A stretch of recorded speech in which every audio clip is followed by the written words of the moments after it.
విహారీ విహారీ విహారీ విహారీ లేరా?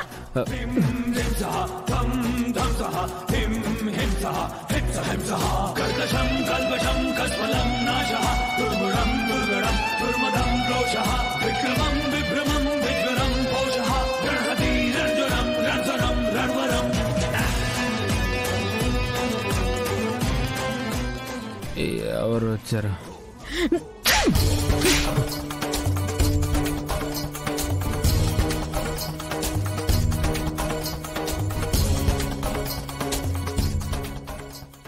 అమ్మా ఏమైంది? ఎందుకు నన్ను కొట్టావు? చెప్పమ్మా, నీ కోపానికి కారణం ఏంటి? నువ్వు కొట్టేంత తప్పు నేనేం చేశాను? రాత్రి తప్ప తాగి ఎందుకు వచ్చావురా? నీకేమైనా తెలుస్తుందా? నీ వల్ల జీవితాలు నాశనం అయిపోతున్నాయి.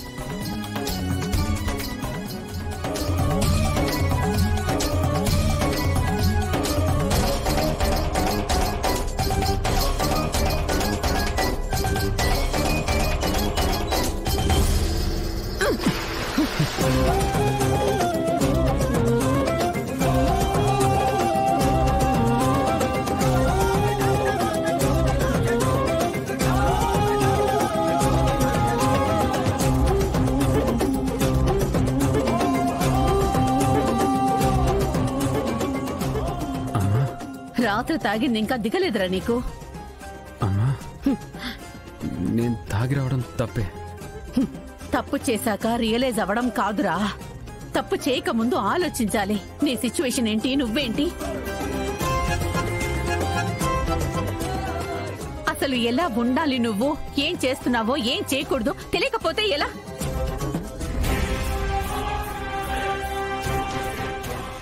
నువ్వు దేని గురించి మాట్లాడుతున్నావు?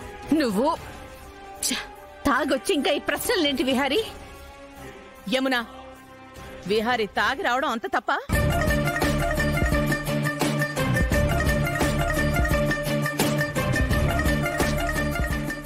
ఇంతకు ముందు కూడా చాలా సార్లు తాగాడు కదా.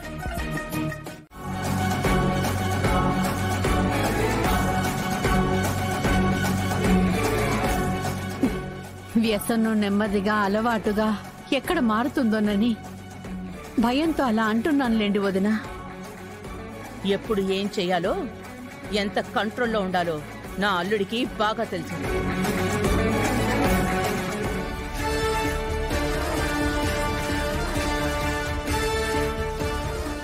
అక్క, వదినేదో కోపంలో విహారీని మందలించిందిలే. నీకు నిజం తెలియదు వదిన. వీడు చేసిన పనికి ఆ నిజం ఇంకెప్పుడు చెప్పలేను. అంబిక, నువ్వు రా, వెళ్దాం.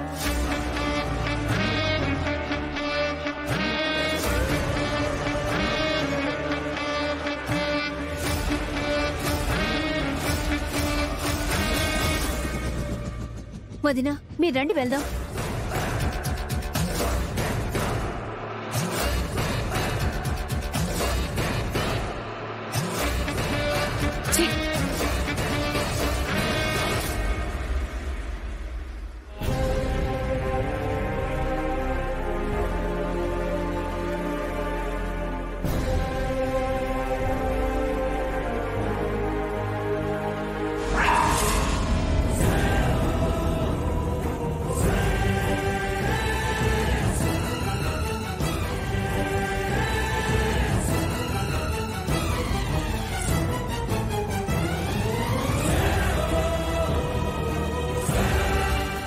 నీకేమైనా తెలుస్తుందా? నీ వల్ల జీవితాలు నాశనం అయిపోతున్నాయి.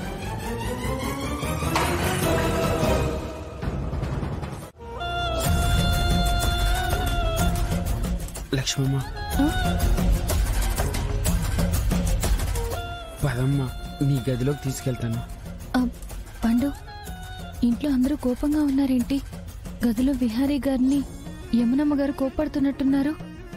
ఏమైంది పండు? ఆ దారుణం నా నోటితో నేను ఎలా చెప్పాలమ్మా నీకు?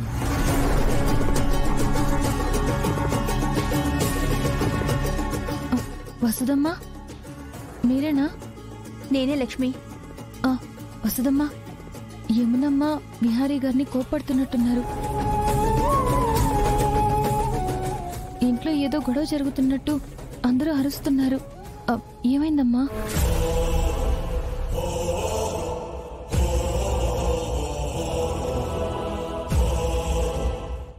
ఎందుకు ఇదంతా చేస్తున్నావు?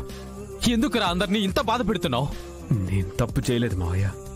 తప్పు చేయలేదా? తప్పు చేయకపోతే సహస్ర ఎందుకు ఆనందంగా ఉంది? నువ్వెందుకు శబరి కింద పశ్చాత్తాపడుతున్నావు? చెప్పు విహారీ, చెప్పు. మావయ్య, రాత్రి ఏం జరిగిందో నిజంగా గుర్తు రావట్లేదు, కానీ నేనైతే గీత దాటను మావయ్య. ఇది మాత్రం ఖచ్చితంగా నిజం. జరిగిందేంటో నీకు గుర్తులేదు. ఏం జరగలేదంటే ఎవరు నమ్ముతారా? నువ్వు నిన్న తాగి చాలా పెద్ద తప్పు చేశావు. ఇప్పుడు ఏం చేస్తావో ఏంటో నీకేం చెప్పాలో కూడా అర్థం కావట్లేదు.